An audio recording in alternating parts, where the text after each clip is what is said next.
Hello, we recently figured out what my favourite book of the year so far has been, so it's time to figure out what my least favourite book of the year so far is. Hello friends, today we're going to be doing a 1-star bracket style tournament like we just did with my 5 stars. I say 1 star, I think I've only had like 2 1 stars so far this year, so this is anything that's 1, 1.5 or 2, I'm pretty sure. We've got 8 books here, so a lot less. We had 16 for the 5s and 4.5s video that we just did. So at least I'm liking books more than I'm hating them. But today we're going to be putting them up against each other to figure out what book I think is the worst. Now I do think we have to do this through a slightly different lens than the best ones, because there's some books I read knowing they're not going to be very good. So I think my level of disappointment has to come into these somewhat as well. Like, is it a book that I thought, oh, I actually have a really good chance of enjoying this, has to come into it. So like least disappointing / biggest letdown I think is what might end up winning this video, but equally there might be a 1 star that is so horrific that I knew was going to be terrible anyway that might end up winning. Who knows? I'm going to see where the wind takes us. But before we get into the video, I want to give a big shout out to Balessa, who are very kindly sponsoring this video, and me and Balessa are running a super exciting giveaway where everyone who signs up in the link below will get a free rose toy with any purchase. So let's get into it. Let me show you some of the toys from Balessa. So here she is. This is the rose toy. Isn't she cute? Isn't she iconic? It's like a little rose. It's so cute. This is a viral TikTok sensation, baby. It has 10 different modes. It fits very nicely and very discreetly in the palm of your hand, so you can very easily control it at your pleasure. This is a suction toy, and yeah, it's just like so cute. Who wouldn't want a little rose toy? And everyone who does any order on Balessa will get this for free. How iconic is that? Let me show you some of their new ones as well. So this is the newest addition to Balessa's range, and it is the Pebble Pro. This is pretty iconic, let me tell you. So there's the Pebble already exists. I do have the Pebble and I recommend it. But the Pebble Pro, baby, there are 3 interchangeable heads. So we've got suction. This is the suction one. This is the suction one. There's suction going on. I don't know if you can really see that visually. And then you can just take the head out, doop, and put another one in. How cool is that? This is a thump function. So again, you can turn it up and it's thumping. I don't know if you can really see that. There you can kind of see it. And then there is the licking head for like stimulating a licking motion as well. This toy really has all-in-one versatility. There's so many different modes, there's so many different options with this one. And so it really does it all. I think if you're looking for one that does it all, the Pebble Pro is your best bet. It's also very ergonomically designed, so again, fits in the palm of your hand very well. And then I want to show you a toy that does not fit in the palm of your hand. I haven't shown you anything like this before. This is the grind toy. So this is like a pad. I think you can imagine how this works. So it has 5 thumping speeds and 5 vibration speeds as well that you can control here. This has taken 2 years of research and design, so you know every part of this has been thought out. Again, let me just demonstrate a little bit. Woo! So yeah, this toy, you are very much in control. So yeah, that's just a couple of toys I wanted to shout out. And again, everyone who signs up in the link below wins a free rose toy with any order. So go check it out down below. That's a great deal, a whole free toy with any order. I'll leave the link down below. Again, thank you so much to Balessa. Let's get into the rest of the video. Okay, here are our 1-star books. The worst books that I have read so far this year. Very sad to see A Village of 8 Graves on there, but it is what it is. It's the truth. What can I say? So let's get into this. The first bracket we have against each other, A Darker Shade of Magic by V.E. Schwab and The Anxious Generation by Jonathan Haidt. So here's the thing. A Darker Shade of Magic really begun my fantasy funk, or whatever we're calling it, which we're over now. Spoiler alert, I just gave a fantasy book 5 stars. Pretty iconic if you ask me. But it really began my fantasy funk where I was like, oh my god, what is wrong with me? What is going on? What is happening? This is not good. This is pain. And this is suffering. So yeah, A Dark Shade of Magic was really what begun that. A Dark Shade of Magic is a book where there's lots of different Londons. I can't even remember. This is going to be the problem with these low ratings. Yeah, there's all these different Londons. There's like Red London, White London, and we've got a character who moves between the Londons, and there's peril in some regard. Oh, there's like a pebble they've got to take, like a stone. They got to oh, it's so stupid. It's so stupid. I didn't enjoy it. I've loved V.E. Schwab's. I've given V.E. Schwab's I've given V.E. Schwab many 5 stars. Like, I love a lot from V.E. Schwab. This Didn't like it. I think it's an era of fantasy that I didn't enjoy. I think it's also like, it feels very not V.E. Schwab to me. Like, I feel like I know her writing, her plot style. I feel like I know that very well. And this felt like a different author. I feel like she was trying to be a different kind of author. And I feel like now she's really found her place, her groove. I really love basically everything she brings out. I know a lot of people love this and it's like a beloved book, but I just really did not enjoy it. But then we've got The Anxious Generation. Now this one, I read this for the Goodreads winners category. I think it was in like, it was one of the non-fiction categories. Maybe just non-fiction. It won, so I read it. Trash. Because it's shit! Basically, the premise of this non-fiction is we are all anxious, particularly my kind of generation, like kids who grew up and younger, but like starting with my age kind of, kids who grew up with the internet, kids who grew up with social media, how much damage it does to their brain. And I think there's a lot of truth in that. I think social media is not a very good thing and there's a lot of truth to the damage that it has. But this book was reaching. This book was reaching. This book was clutching at straws. You are really searching, darling. I'm searching. Yeah, you're searching. Because I felt like there was a lot of evidence that it really manipulated into its hypothesis. And I think it really refused to recognize other reasons why we are so anxious. I think there's a lot of reasons as to why people my age are so anxious, and I don't think it's entirely down to social media. And I think there are benefits to social media. There are good things about social media. As someone who like grew up on Tumblr and Twitter and Instagram, there are pros to it, and like finding communities there. Look at the community we found, you know what I mean? I think it was a deeply flawed premise because he refused to recognize alternatives, and I think if you refuse to recognize alternatives, you're weak. You know what I mean? I think any good premise, any good nonfiction has to kind of recognize different ideas, and he just pushed them all away. And I just also feel like some of his recommendations are not realistic. Like, I think he says kids shouldn't have any social media until they're 16, and I'm like, that is just not realistic.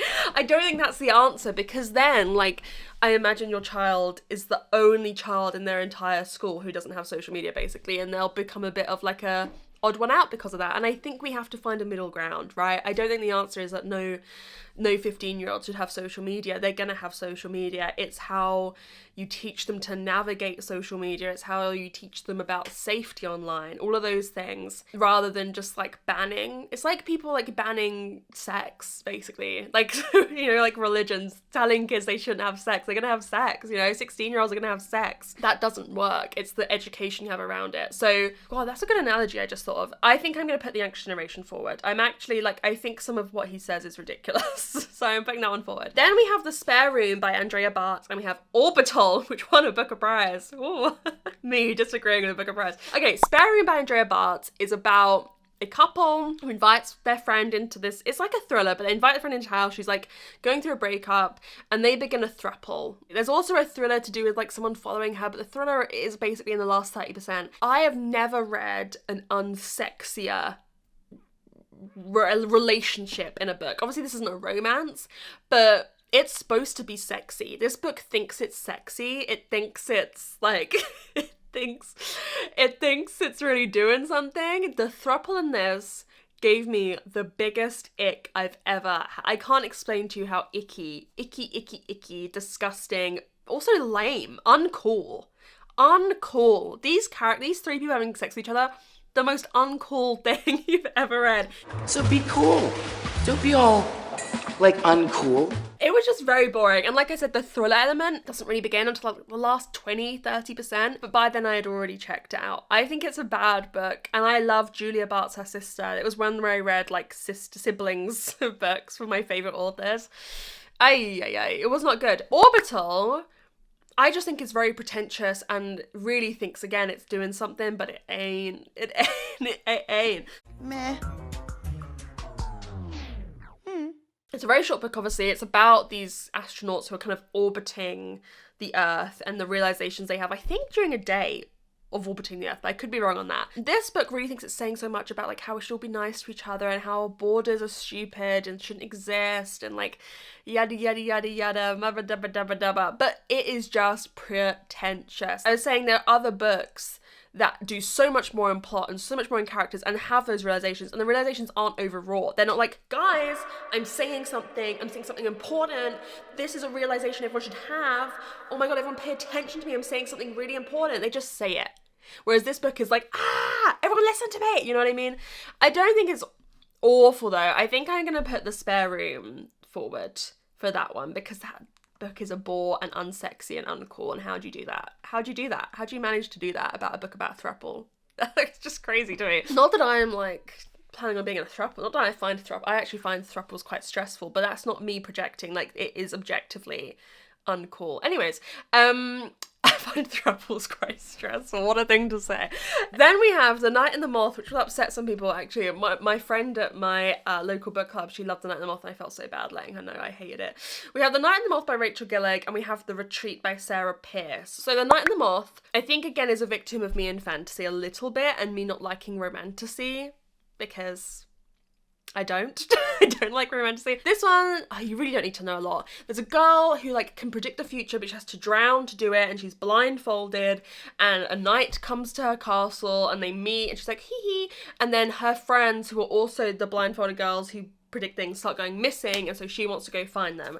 And it's a fantasy world, and it is a romance between them. Again, it boils down to my issue with basically every romantasy that like fits the mold of your kind of typical romantasy that I've read. Romance, not engaging enough, felt no chemistry. Fantasy world, not built out enough, no world building, didn't understand where we are. I just find it actually very hard for a romantasy to have a complex romance and a complex world building. I haven't seen it done. If you think it's been done, tell me and I will read that book. But I always just find both lackluster. I find both just, I'm not gagging. you know, just meh. You know, but again, romantasy isn't my thing. So again, I read this for like a Goodreads video where I was reading one from every genre. It is setting itself up to fail somewhat. Then we have The Retreat by Sarah Pearce, which is a thriller about a second detective series that I was reading. So I enjoyed the first book in this series. I think I gave it 4 stars. But this one, following this detective, where at a yoga retreat that her boyfriend owns, if my boyfriend owned a yoga retreat or like a spa retreat, let me tell you, I'd be in that spa room getting a massage every single day. Do you think I'd still be working? I know, you know, that's my feminist choice. Sorry, no. You know, we have to maintain financial individual stability and all that. Anyways, someone gets murdered there and she's investigating it. Boring. So boring. Bored shitless! Oh, so boring. The most boring book you've ever read in your life. It was really boring. Basically, there was like 2 storylines going on. There was a group of friends who the girl who's murdered is part of, and then there's the detective who we're following in the series and kind of getting to know, and her boyfriend, his sister, her co-worker, and like storylines going on with them. And I just don't think it did a good job of balancing both of those, and it was boring as hell. Like, so boring. So boring. I don't know what to tell you. It's so boring. Again, it's just so boring. I had nothing to say. Just like so boring. I think I'm going to put The Retreat forward. I think I actually gave The Night and the Moth a lower rating, but The Retreat is one of those cases where it feels more egregious to me because I actually enjoyed the first book in that series, and it's a thriller mystery detective book. Like, you have to really go out of your way for me to think that's shit. I may often think thriller mystery books are mid, because a lot of them are mid. Like, it's hard for me to get a high rating, but it's also hard for me to get a low rating, because at the end of the day, I love a detective solving things. You know what I mean? So it's hard. It's hard. Then we have Mirror Mirror by Cara Delevingne, and The Village of Eight Graves by Sessio Kamizo. So let me start with Village of Eight Graves, actually. I love this series. I've really enjoyed Sessio Kamizo's other mysteries that I've read. They're like classic, they're not super old. I think it's from the 1970s maybe, but like classic Japanese murder mysteries. My issue with this one's about a village where like people keep dying over like there's many events throughout history where like there's a mass death, basically. This one, I had issues with the translation. There's been different translators for each of this series, and there was just something about I don't want to say the writing style, because I've read other Sessio Kamizos and really enjoyed the writing style. There was something about the translation in this that didn't work for me. There were moments where I was like, I feel like you've translated that in a weird way. You've made it clunky where it doesn't need to be. And so I had issues with that. And the detective is barely in it. The detective who these books are all about. It was like, I've read some Poirot's where Poirot is barely in it, and it's just, what's the point? I'm here for that detective. The detective in this, I think, is Kazuke Kandache. I could be getting that wrong, but he is like kind of off the wall, a bit Sherlock Holmes coded, like scattered, but a genius, and I find him a very interesting character to read about, and he's barely in it. So that was what's disappointing about that. But Mirror Mirror by Carla Delevingne, I mean, I can't even speak. I have a whole video about this book. My eye just kind of folded out on itself. Wow, that's like a stress response. Can you go get a Pinot Grigio? She needs a glass. Please go. Pinot Grigio. Mirror Mirror by Cara Delevingne. Cut the cameras. It's a YA book, and a girl goes missing, but she's very quickly found. But then her friend group, who were following one of the friend group in particular, she's in a coma, this girl, when she's found, and so they decide to find out what happened to her, but not really. It's just about their messy lives, and it's awful. Very poorly written for a book that has a ghostwriter. Like, if you're gonna have a ghostwriter, make it good. You know what I mean? Just cringe, just actually gross. Like, I didn't like, firstly, it is overly edgy. Like, it's trying to be edgy because that's what it thinks teenagers are like. But again, there's always that quote I say, they go to visit their friend who's in a coma, has been missing for months, has obviously been held against her will somewhere, and they stay for about 2 minutes, and then one of them goes to the other one, this is fucked up, so we should go get fucked up. And it angers me. I don't like it. I can't explain to you. It's like a visceral reaction. And also, these then, you know, this is obviously dealing with difficult topics for teenagers. I don't think it handles them with any care. I think often things happen in this book, real abuse of these characters, real self-harm that they're experiencing, be that like physically or, you know, through what's what I'm looking for, you know, consumption of drugs or alcohol, whatever they're doing to like dull their pain, I think is often used as a twist and kind of like a gasp moment, and I don't appreciate that. So Mirror Mirror is definitely going forward. Now it is just a matter of putting these against each other. We don't need to give synopses again. The Anxious Generation versus A Spare Room, that's hard. They are both awful.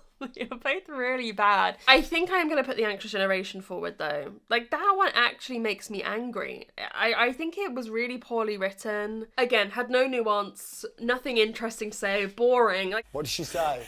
Just talking shit. Like, it's just so many things against it. So I think it won, not because people had read it, but because people saw that and went, yeah, we are really anxious. Like, oh my god, that's probably saying something really important. Guess what? It's not. It's just saying Instagram is the devil, which I think is so simplistic. And then on this side, I think it has to... here's the thing. The Retreat, I expected something from. Mirror Mirror, I didn't. But I think Mirror Mirror is so egregious, I have to. have to put it forward. Like, it is awful. And then here, again, we kind of come to two books. None of these would have been 5-star predictions. The Anxious Generation, though, could have been good, based on just the premise alone. Mirror Mirror, I think I always knew would be terrible, but it is so bad. Like, shouldn't have been published bad. A fairly successful, well-known author was the ghostwriter for this. I don't know if I mean, did they write it terribly on purpose so that people would think Cara Delevingne had written it? I think it has to be Mirror Mirror. That kind of feels like a cop-out because, I mean, did I ever think Cara Delevingne's book would be good? But it actually angers me in some ways. It actually, like, I really didn't like it. And again, I think it just says awful things, and it's poorly written. I really just don't like her. She's a bad seed on this earth. And yeah, I think it has to be Mirror Mirror. Now, does that feel... Again, we never expect anything, but it's awful. I don't think any of you understand how awful this book is. So there we have it. I guess Mirror Mirror is currently my worst book of the year. However, I am about to have to read some Frida McFadden's, probably. I am about to have to do that, so who knows?